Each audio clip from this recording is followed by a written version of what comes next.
It could have been so different. When she came to power in July 2016, the second female Prime Minister knew exactly what she wanted her premiership to be defined by. If you're just managing, I want to address you directly. I know you're working around the clock. I know you're doing your best, and I know that sometimes life can be a struggle. The government I lead will be driven not by the interests of the privileged few, but by yours. Instead, it would be consumed by one thing only: Brexit, something Theresa May didn't even vote for. Theresa Brazier was a vicar's daughter with a strong sense of duty and public service. She met her future husband Philip at Oxford University, describing him as her rock when she lost both parents by the age of 25. Many students think they're going to end up doing great things, and very few of them ever achieve it. It's noteworthy that here is someone who was never flashy, who was never boastful, who actually did end up doing the top job, and that's perhaps a lesson to future generations. In 1997, as a landslide of Blairites entered the House of Commons, Theresa May was elected to the safe Tory seat of Maidenhead. She ruffled feathers as party chairman. There's a lot we need to do in this party of ours. Our base is too narrow, and so occasionally are our sympathies. You know what some people call us? The nasty party. After more than a decade in opposition, she became the most senior woman in David Cameron's government.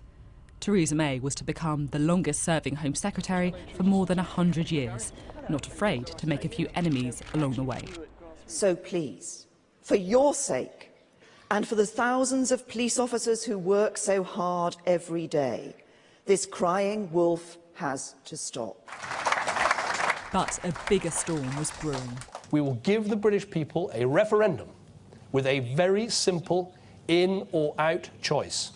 In the referendum that was supposed to stop the Conservatives banging on about Europe, Theresa May was known as the Submarine, a Remain campaigner who rarely surfaced. My judgment as Home Secretary is that remaining a member of the European Union means we will be more secure from crime and terrorism. Sky News is in a position to call this election, and Sky News is projecting that the UK has voted out. The British people have made a very clear decision to take a different path, and as such, I think the country requires fresh leadership to take it in this direction.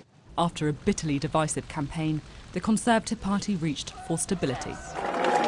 As her rivals crumbled away, Theresa May emerged as the unchallenged Prime Minister, untested by a leadership campaign, respected rather than liked. Theresa's a bloody difficult woman, but you and I work for Margaret Thatcher.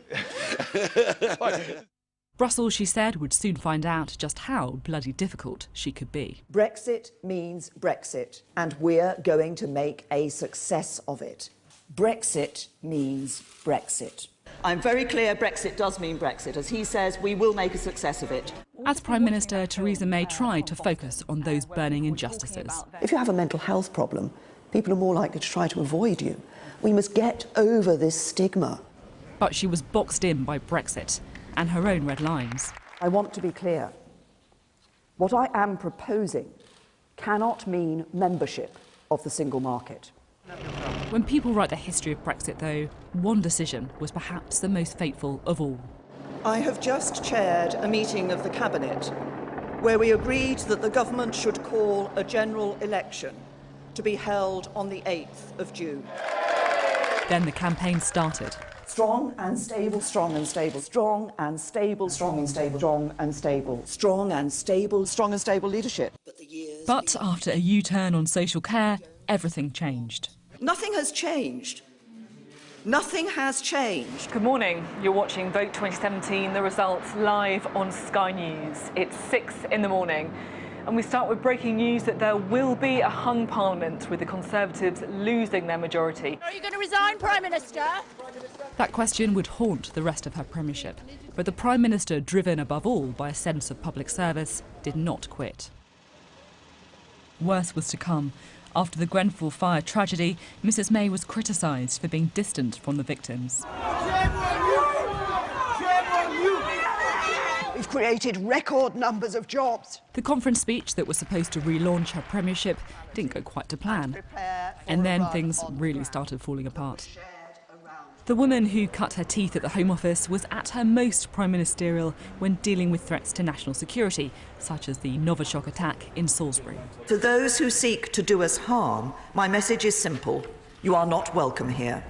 There was transatlantic diplomacy to navigate and a few rare moments of levity. But Brexit ensured that, for the most part, this wasn't a woman having the time of her life. Her first attempt to solve the Brexit conundrum was known as the Chequers Plan, initially signed off by a reluctant cabinet, but factions were forming. What's your Brexit? Just days later, the Foreign Secretary quit. Is it time for a leadership run? As did the Brexit Secretary. By Christmas, for some Conservative backbenchers, it was time for another resignation, the Prime Minister's. Sounds and looks like a coup. I think a coup is when you use illegitimate procedures to try and overturn somebody who is in office. This is working through the procedures of the Conservative Party. It is therefore entirely constitutional. But the woman famous for her resilience clung on. Change of leadership at this point isn't going to make the negotiations any easier, and it's not going to change the parliamentary arithmetic. What it will do is bring in a degree of uncertainty. Her deal failed to get through Parliament multiple times. The noes have it, the noes have it, the noes have it. And despite promising to leave on the 29th of March, she was forced back to Brussels for a humiliating extension. Please do not waste this time. When voters went to the ballot box in May, the Conservative Party suffered heavy losses. You're watching Vote 2019, the local elections, live on Sky News. It's been a difficult night so far for the two mainstream parties as voters reach out for alternatives. The cross-party talks with Labour collapsed, and her own ministers began openly pitching for her job. Are you going to throw your hat in the ring when there's a vacancy? Yes. In the end, the woman famous for clinging on was forced to let go. It's hardly a triumphant premiership, and we'll never know what she would have been like if she'd been given the chance to govern the country in ordinary times and get on with the social policies and the other policies that really interest her. But she should be regarded as probably the unluckiest Prime Minister that we've had, I think. She was ill-treated by events and, I'm afraid, ill-treated by some of her colleagues as well. Now the issue that split the Conservative Party for 40 years has cost them their second Prime Minister in less than 3. Sophy Ridge, Sky News.